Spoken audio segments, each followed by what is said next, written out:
You're wearing a sweater that was selected for you by the people in this room from a pile of stuff.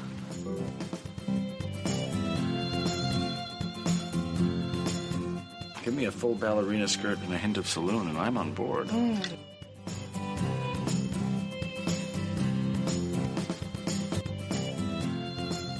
have a hole in my stomach!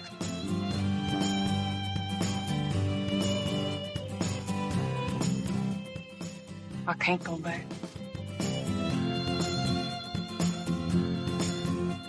Welcome to the She Became Visible podcast. I'm your host, Renee Steelman. This podcast is my story.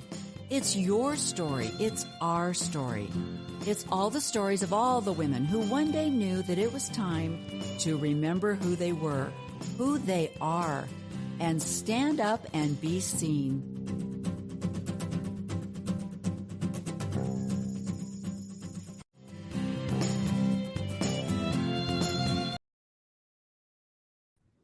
Hello.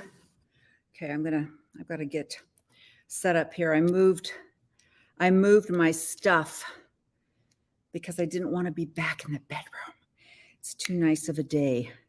So I have to get reset up. I just realized when I was, okay, let's see here. See how we're doing. See if I can hear or can't hear. Woohoo! All right. Can you hear me? Hopefully. Yeah, so I didn't want to be back there. It's too nice outside. It's too many nice things going on. I didn't want to be back there.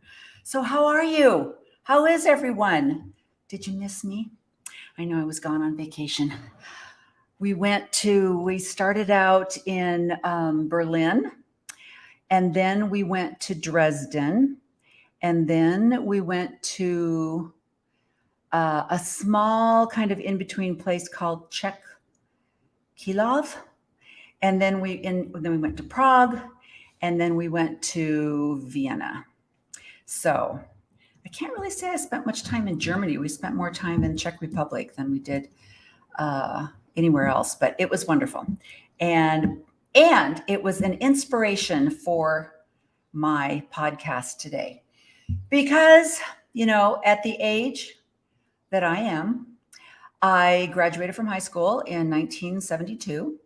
And when I went to school, now it very much could have been my fault for not paying attention. I am the first to admit that I have a little bit of attention deficit disorder. And so it may have been partially my fault for not paying attention, but I don't think all of it was. So I did not learn anything more about Christopher Columbus than in 1492, Columbus sailed the ocean blue. And I learned all about the fabulous Thanksgiving and in Jamestown and how the Pilgrims helped out the indigenous people, and didn't hear anything about the Trail of Tears. Okay. And I didn't really hear much about anything because I pretty much was interested in, was I going to date or wasn't I going to date? And was I going to prom or wasn't I going to prom? Because those were world crisis things for me to worry about. Okay. When I was in high school.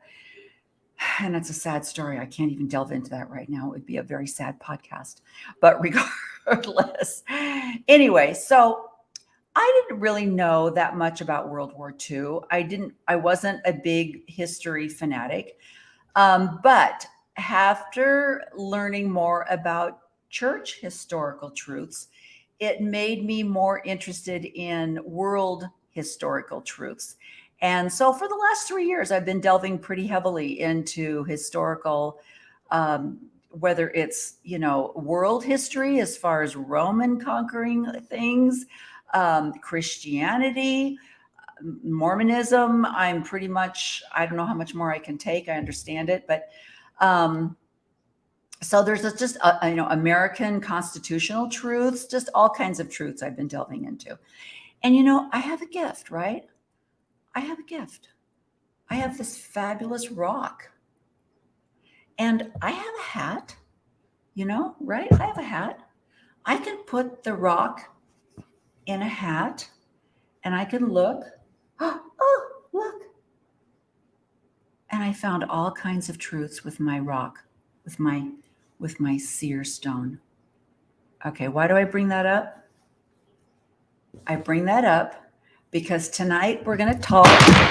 Jeez, I'm killing my countertop. Tonight we're going to talk about, do you have a line in the sand? Is there something about a historical truth? And of course, obviously, today we're going to be talking about church historical truths.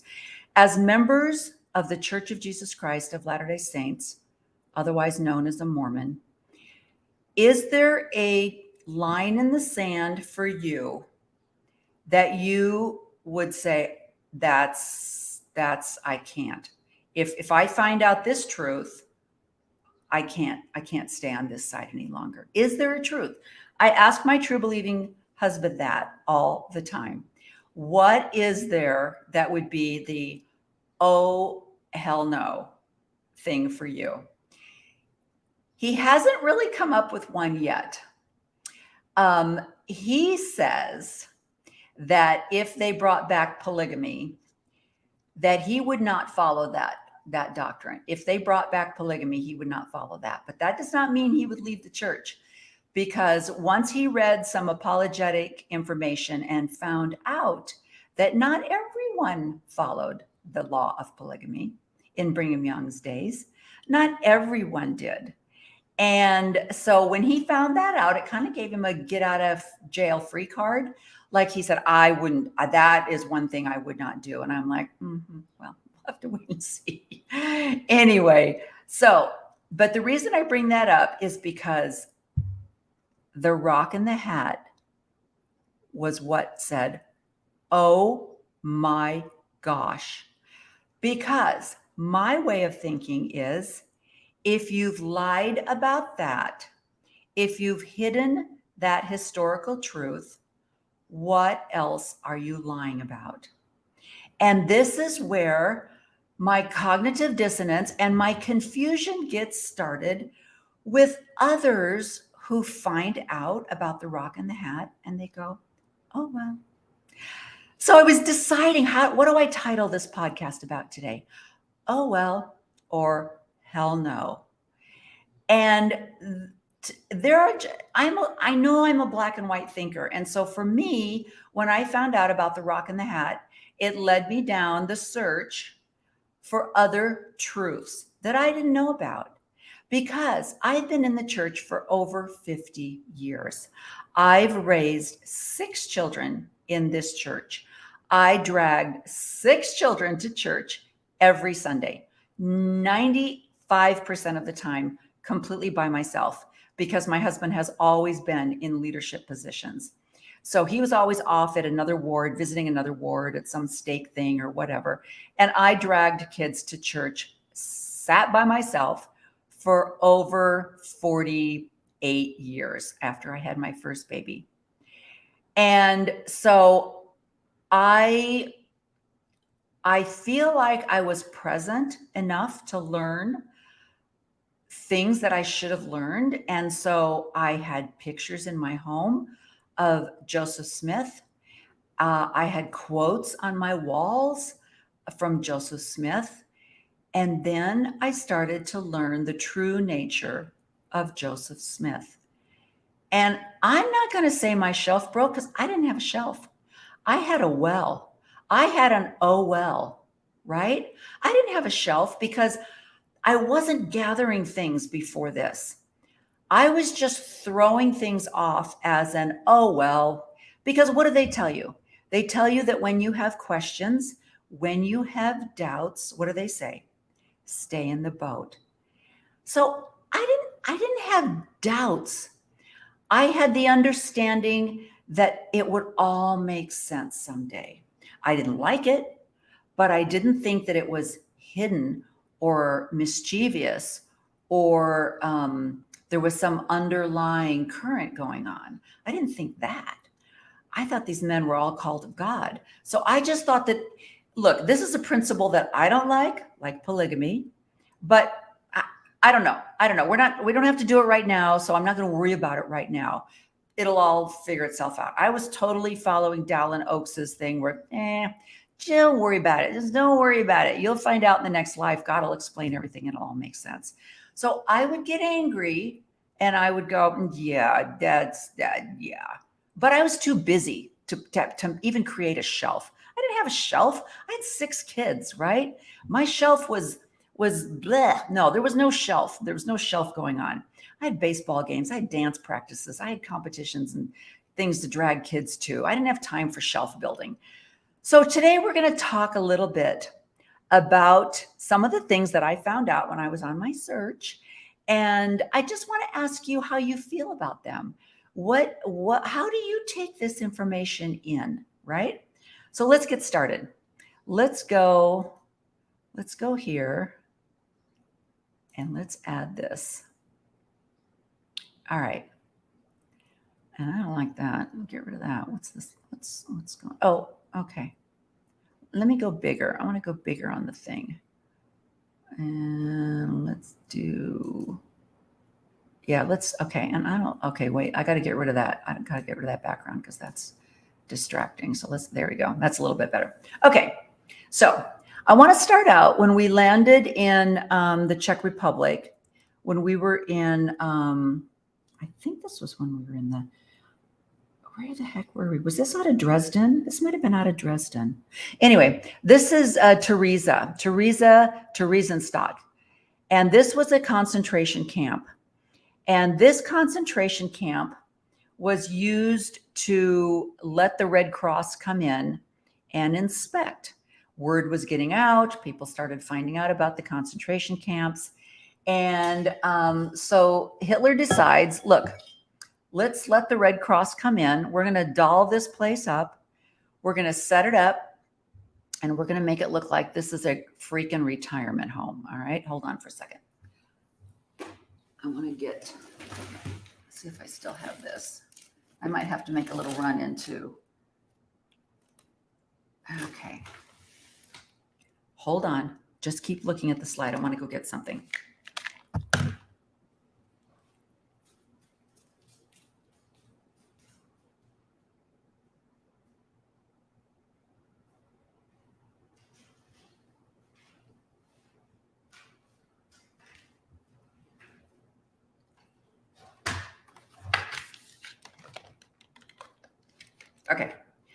Okay.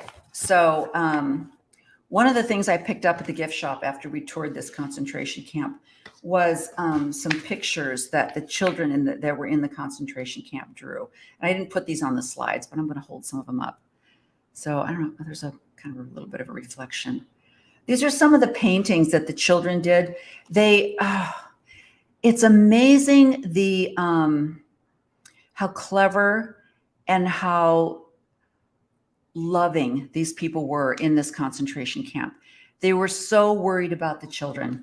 It says the Nazis transformed the town of Terezin, lying 60 kilometers north of Prague, into a concentration camp at the end of 1941 until May of 1945, when Terezin was liberated by the Soviet army. 140,000 prisoners, mostly from Bohemia and Moravia, who were the victims of Nazi racial persecution, passed through the camp. About 20% of these persons perished during World War II in Terezin itself. The majority of the others lost their lives in various Nazi extermination camps to which the prisoners from Terezin were gradually deported. The 4,000 children's drawings from the Terezin concentration camp, now kept among the collection of the Jewish Museum in Prague, testify to the tragic fate of the children imprisoned in these camps during the years 1941 and 1945. As many as 15,000 of these children, the overwhelming majority, perished as victims of fascism in the gas chambers of Auschwitz or other Nazi concentration camps.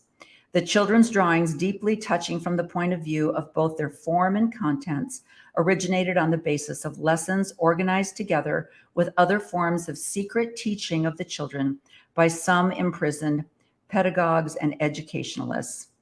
And it's just amazing that even in hard times like this, there were people that were concerned about the children. But so anyway, so at this particular concentration camp, they had people set up to play soccer. They were putting on an orchestra. They had people sitting on the edge of these bunk beds, chatting away, knitting and crocheting. And so that when the Red Cross came in, they were like, what? There's nothing to see here. This is just war, and they're being treated really, really well, right? So so that was, we toured a couple of concentration camps, and it was interesting. Let's see if I can remember now.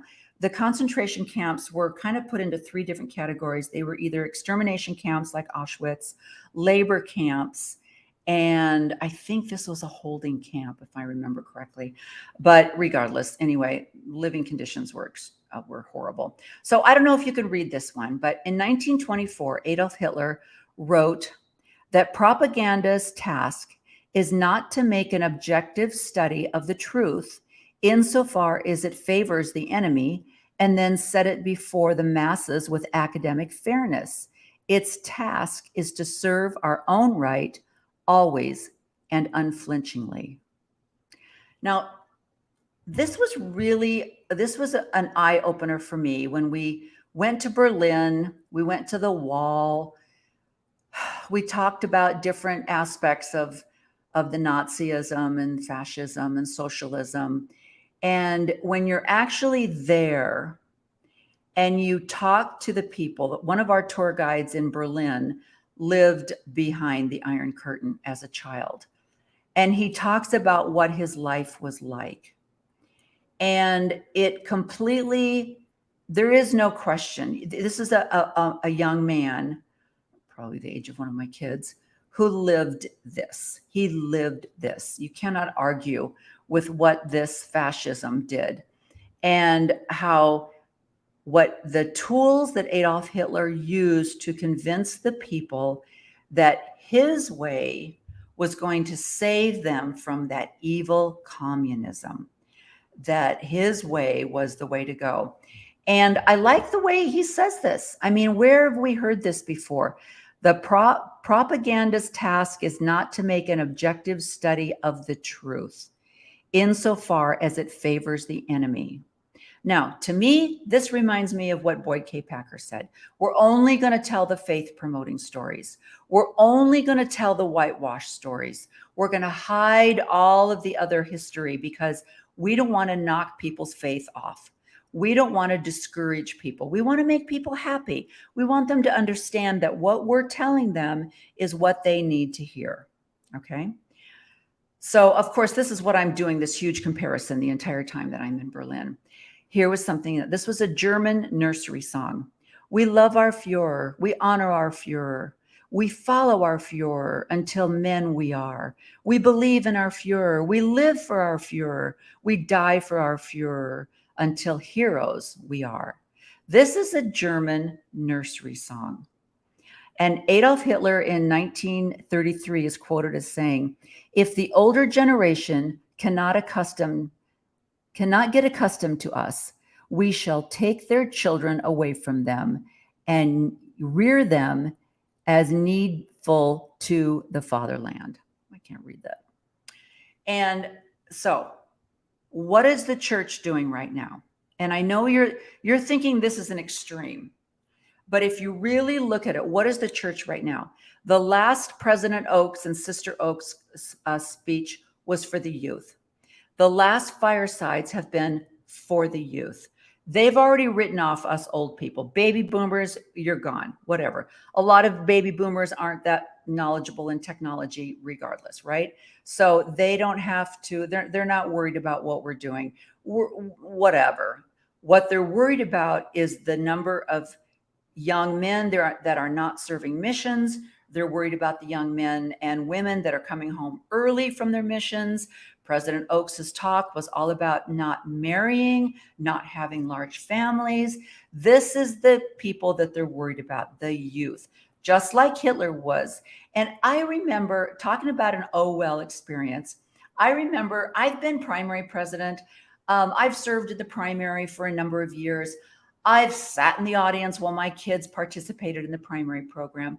And I remember laughingly thinking, this is a little bit weird. This is a little bit like indoctrination. But I kind of laughed it off, right? I laughed it off like, gosh, what does this look like? Because it can't be evil. It's not evil. Follow the prophet, follow the prophet, follow the prophet. He knows the way. What does that sound like? It sounds like that German nursery song. We love our Führer, we love our Führer. Doesn't it? It sounds the same, okay? So, but I remember thinking that, but I didn't think it because it couldn't be. It couldn't be. Just like the people of Germany, when Hitler told them stuff, they go, yeah, that has to be right. That has to be good. Yeah, we're going to go along with that. That has to be good. All right, let's go on. So, what's your oh well versus your hell no? Is it a rock in the hat? Is it polygamy? Is it the Book of Abraham? Is it the priesthood ban? Is it the 2015 baptism ban that Russell Nelson put in? What was it, or is it that you are struggling with? Are you right now what they call a PMO? Are you physically in but mentally out? And if so, what? What was it that made that happen for you? So again, what is the line in the sand for you? Is there a line in the sand? A couple of weeks ago, in fact, I may have been in Germany and the Czech Republic, but doggone it, I did not miss my Mormonism live. No way, Jose. I made sure that and it was so frustrating because it's on Wednesday nights, right? In fact, what time is it? I got to hurry up and get this over with.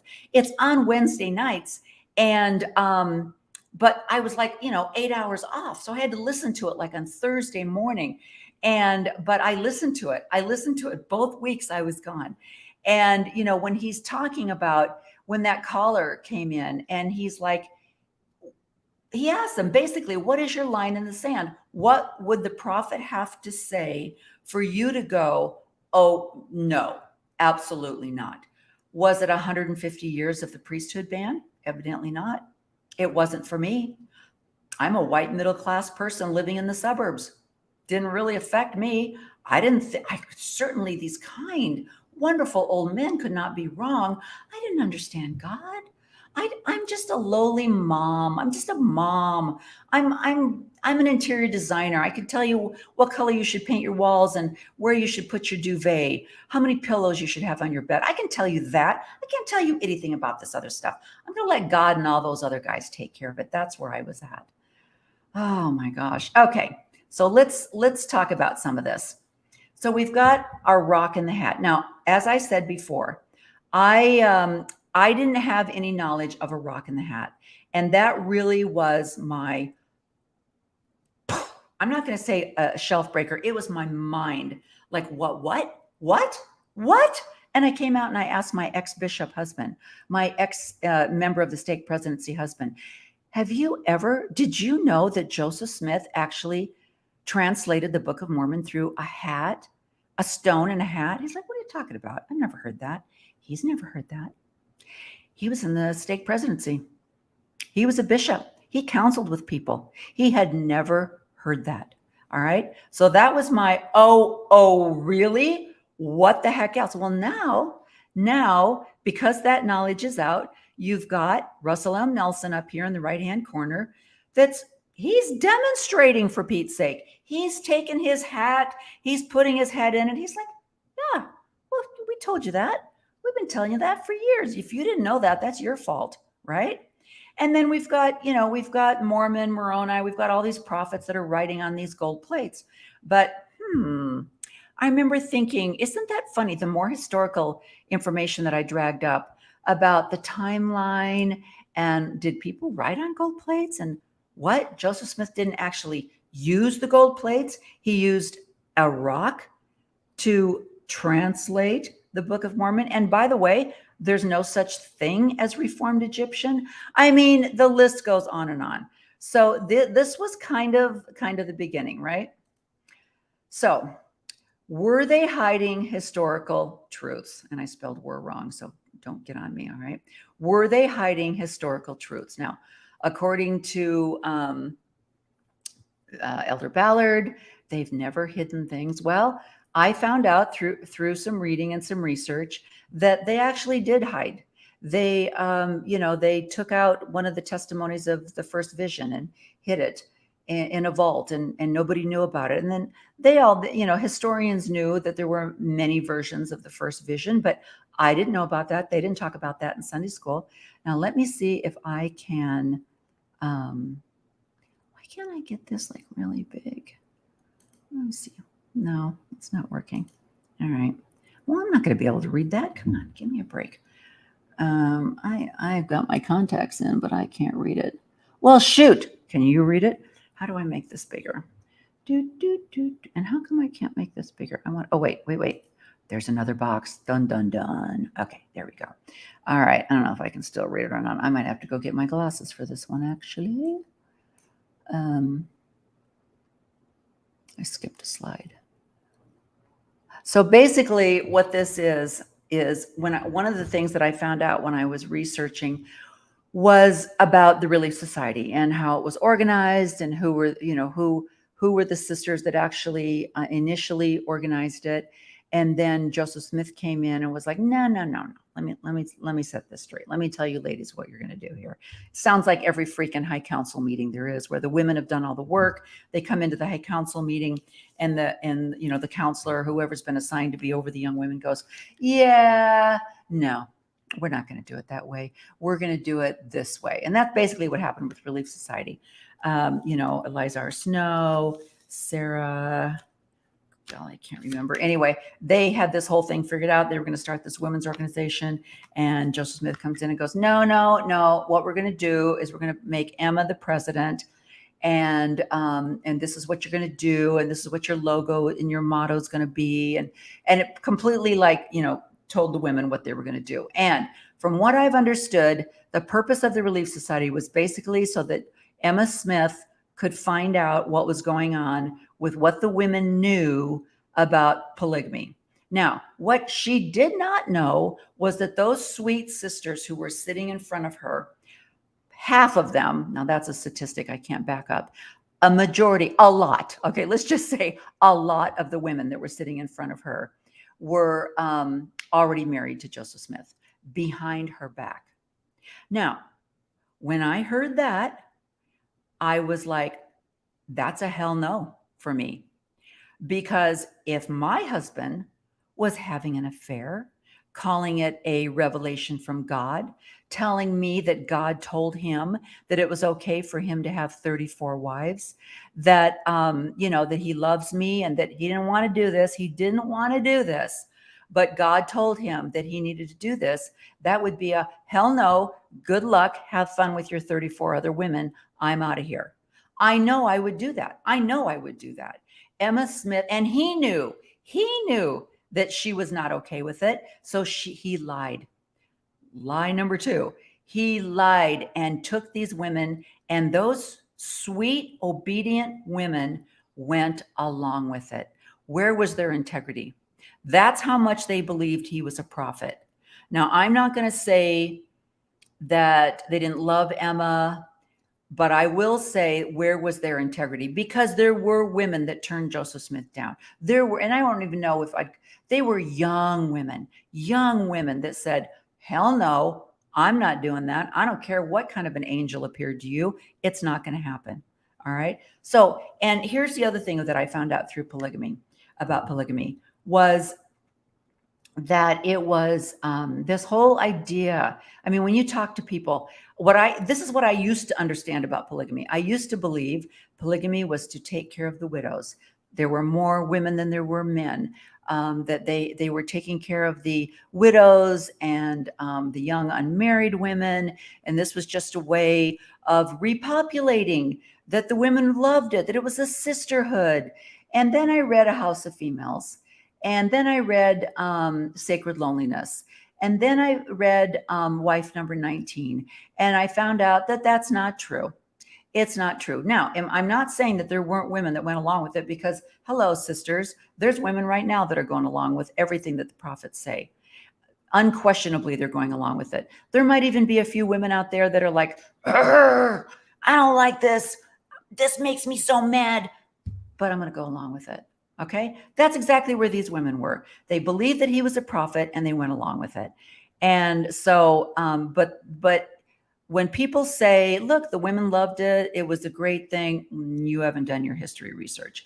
And the other thing was, the other thing people will say is that this was very common. In 1830, 12 and 14-year-olds were getting married right and left. Well, that's not true.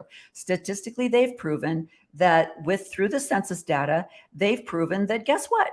There weren't 12 and 14-year-olds and 15-year-olds getting married. And if there were, which there were a few, but if they weren't marrying 37-year-old men that were already married. They were marrying 17 and 18-year-old boys. Okay. They were married 19-year-old boys. They weren't marrying 58-year-old men. All right. Unless you happen to be a royal member of the family in Vienna, and then you might have been pledged and there might have been some intermarriages, but that's a completely different storyline, right? So, it almost makes me think, did you think that you were a royal dynasty because you were now going to marry 12 and 13-year-olds? I mean, because that's what the royals were doing. I don't know. I don't know what the timeline was. So this is just the information I have here was just about when Brigham Young dissolved after the murder of Joseph Smith. I'm not going to say martyrdom because he wasn't martyred. He was murdered because of some things that he did. And so when Brigham Young was angry. He and Emma Smith did not get along. They basically hated each other's guts.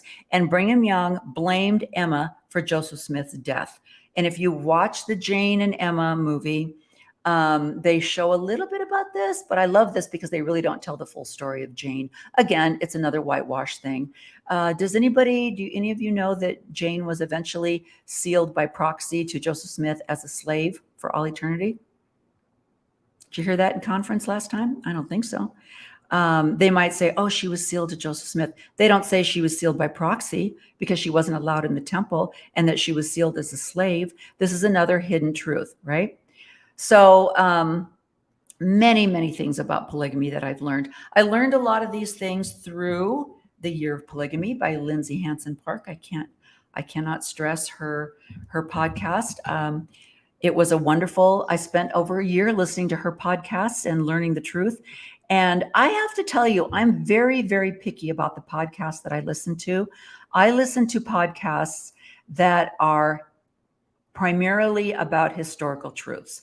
I don't listen to a lot of podcasts that are just interviewing people that have left the church and why they left the church and all of this kind of stuff. I mostly concentrate on data and historical truths because that's what I'm interested in. I do listen to a few because I relate to some of them. I listen to those that have left the church that are in my demographic because there's not a lot of us out there. But primarily it's why I love Mormonism Live because they usually are centered on historical data. And that's one of the reasons why I just absolutely love them. So let's move on here. Okay. So we've talked about Emma and I want to bring this slide up. Okay. How many of you are listening to the podcast and the YouTube Mormonish with Landon and Rebecca? How many of you are listening to that? It's so fun. First of all, why is it fun? Well, because again, it's usually data. It's usually historical or they do book reviews. But hello, sister, it's another female voice. It's another podcast with a female voice. And Rebecca and I have done podcasts together. And it's so fun just to hear and see the respect that's given to Rebecca. And her and Landon are just a kick. But they just did one on the priesthood ban. And I remember believing that the priesthood ban was a revelation that was given from God, and nobody really knew why. David O. McKay, he really didn't like it, but he prayed and he prayed and he prayed and he just never got an answer. He wanted to get an answer, but doggone, he couldn't get an answer. Well, then you start looking into the historical truths. And so these are some of the clips that Landon and Rebecca had on their Mormonish podcast. And if you got to go back and watch it. All right. It was on just last night or the night before. So it's very new. But in 1959, Spencer Kimball he was assigned as responsible over Brazil. So they're opening up a mission, right? In 1959, I was 5 years old. A second mission opened in northeast Brazil. Only 10 to 20% of the population could be investigators. Why? Because of the priesthood ban, because of the one-drop policy. If they went in to a very kind of diverse group of people, and then maybe they went into a home and they thought to themselves, gosh, what is the ethnicity of this family? I really can't tell. Are they Black? I don't know. They're very light-skinned. So, can we teach these people? Because the policy was, if there's one drop of African-American blood, they could not be baptized. Now, like Rebecca pointed out in the podcast, it wasn't even so much that they couldn't hold the priesthood. It affected the entire family. You could be baptized, but you couldn't go to the temple. You could not be sealed for time and all eternity. It was strictly an earthly thing. You can be baptized, and so you can give us 10% of your income. So that's all we need.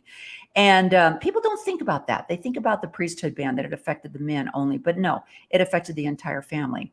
Well, this became a problem. They want to build a temple in Brazil. They can't teach anybody. They can baptize people, but they don't know who they can baptize, who they can't baptize. And Spencer Kimball is like, what the heck is going on? What are we going to do about this? And so he's really struggling. So in 1963, Kimball recognizes the ban. Maybe this isn't such a good idea. This was in 1963. Plus, all the civil rights stuff is going on in the United States, right?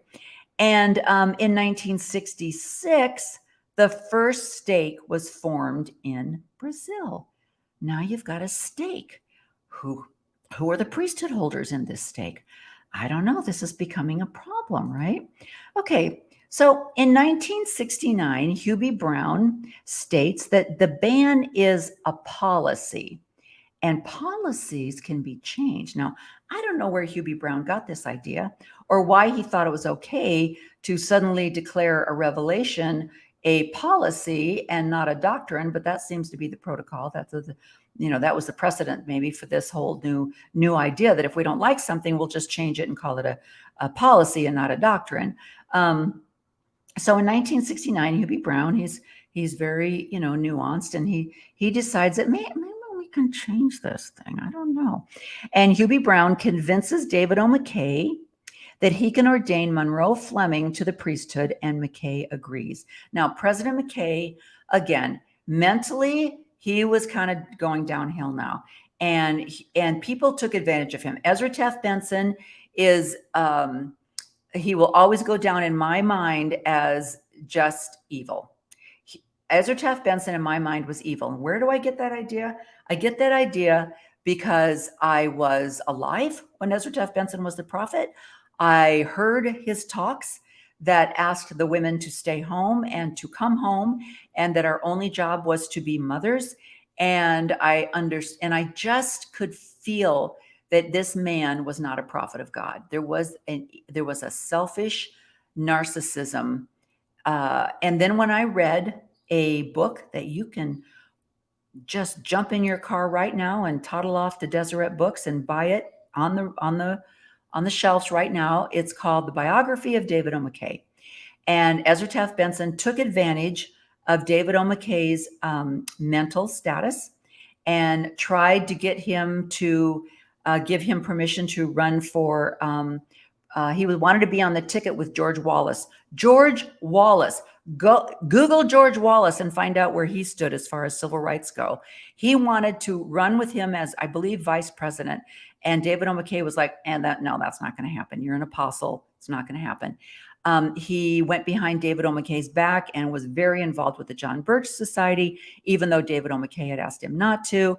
And so people took advantage of David O. McKay. I think they took advantage of his kindness, and they took advantage of his mental status. And so but Harold B. Lee was a racist. And when he found out, And he was furious. And he and Joseph Fielding Smith, another racist, put a stop to it, saying it requires unanimous agreement from the Q15. So this is back in 1969, where suddenly this new law comes into effect that it has to be a unanimous vote. So now what happens is if they're not unanimous, they basically get down to, well, look, I know we can't all agree with this, but I'm the boss and this is how it's going to be. And when you guys walk out this door, what you're going to say is, we all agreed to this. So that's the new rule. And so in 1970, Hugh B. Brown is released from the first presidency when Smith assumes presidency due to his stand on the priesthood ban. So if any of you remember when Uchtdorf was released, when Nelson took over and he brought Dallin Oaks in and Henry B. Eyring, and he got rid of Uchtdorf. And this was the first time that had happened that a counselor had been fired since 1970, Hugh B. Brown, when Hugh B. Brown was released. So Harold B. Lee, when he's made prophet, he's like, yeah, you are going back to the field here. They didn't like each other, and they had completely different political ideas, and they had different civil rights ideas. So, I tried when I first started trying to find out more truths. I tried to find as many church affirming books, things that I could find at Deseret that I could, like Rough Stone Rolling. And but then I read No Man Knows My History and David O. McKay biography and The Priesthood and Gay's the Proposition 8 book by Gregory Prince. And I tried to read as many things as I could that were written by members of the church. And then I just thought, okay, I'm just delving full on. So these are some of the things. And now get this. Harold B. Lee was then made prophet. He gets rid of Hugh B. Brown. Harold B. Lee is made prophet. And this is one of his other revelations where he said, this privilege of obtaining a mortal body on this earth is seemingly so priceless that those in the spirit world, even though unfaithful or not valiant, were undoubtedly permitted to take mortal bodies, although under penalty of racial or physical or nationalistic imitations. That's our prophet. That's our prophet who went out and said that people that have a body that's disabled in any way, that they were unfaithful in the spirit world. And they were told, you want a body? I'll give you a body, but it's not going to really work very well, but that's all you deserve. That's our prophet. Follow the prophet. So when you have things that happened in the late, in the 70s, which wasn't that long ago, people, I know it sounds like it, but when you have people that claim to be seers, revelators, and prophets, but this is what they're saying.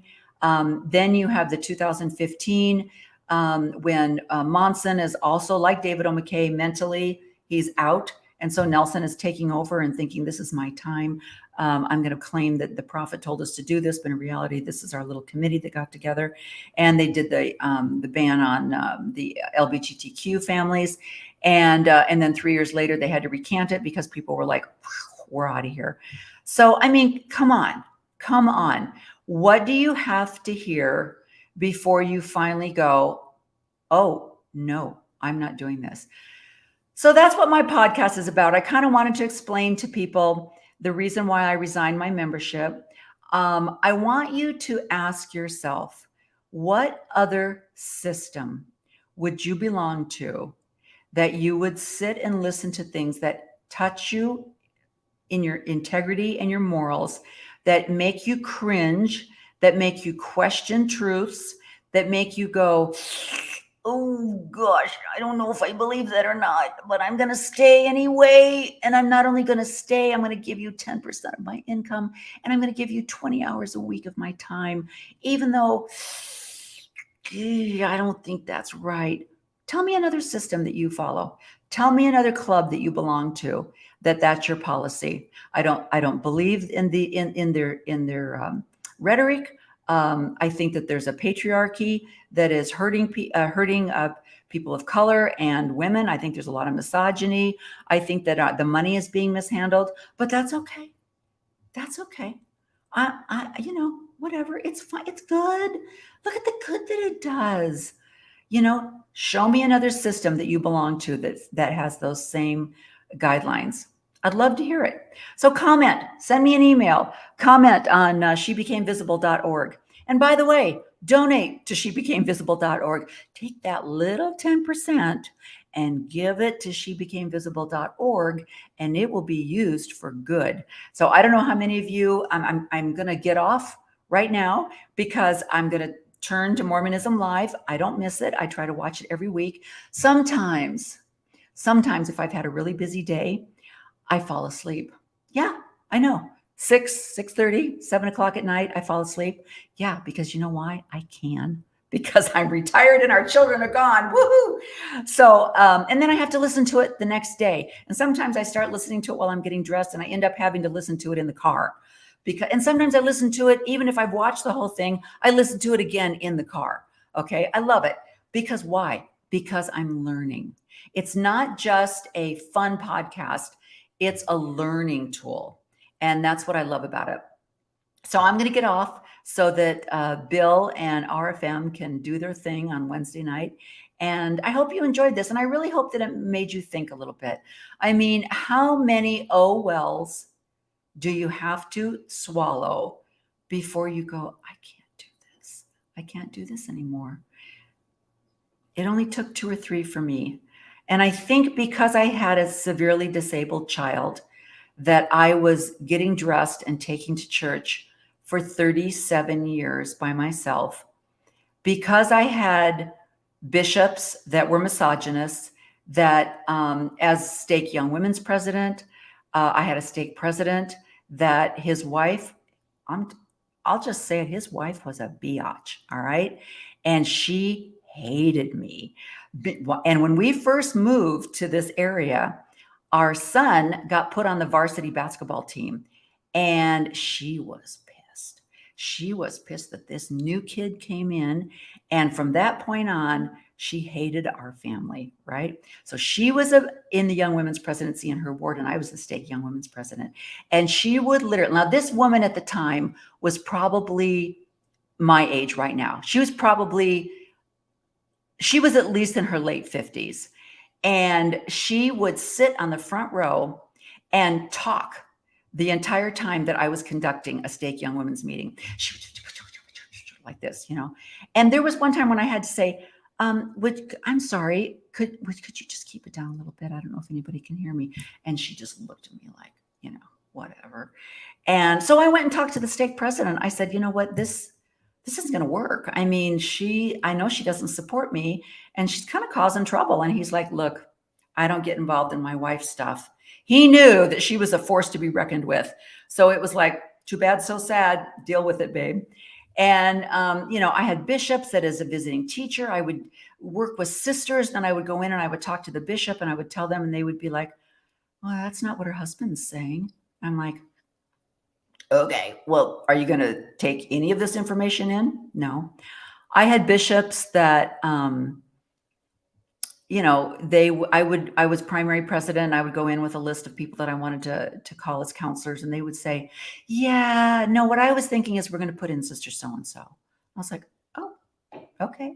So, you know, I think I saw misogyny like that, but I really saw misogyny when my husband, no matter whether my son was struggling physically, surgeries, other problems that we were, you know, dealing with our kids. And there was absolutely, I mean, our child was born.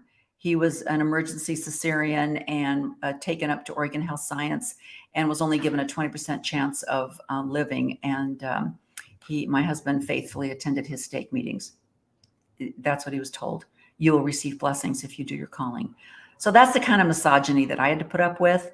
Fortunately, I have a loving, wonderful husband that I can forgive and forget, because I knew that he was doing what he was also taught. You know, patriarchy hurts both people, and he was doing what he was told, and he was doing what he thought was best for our family. So I can easily forgive him. What I can't forgive is the understanding and the teaching that it's okay to leave your family. And you learn that when you do historical research into polygamy, that policy has been in effect since Emma Smith was burying her babies and pregnant when her husband was killed, and begged him to come back. When he and Hiram ran away, because they were going to be arrested. And she said, everybody's calling you a coward. You need to come back. I'm pregnant. I have kids. You have a family. Come back and stand up like a man. So he came back and he got arrested. And so that's why Brigham Young blamed her for his death. But that policy of leaving your family, leaving your kids, leaving your wife has been in since day one. So there's my rant. There you go. Anyway, all right, hurry up right now. Finish listening to this, send me an email, make a comment, and then go listen to Mormonism Live. All right? All right. Have a great night. Bye-bye.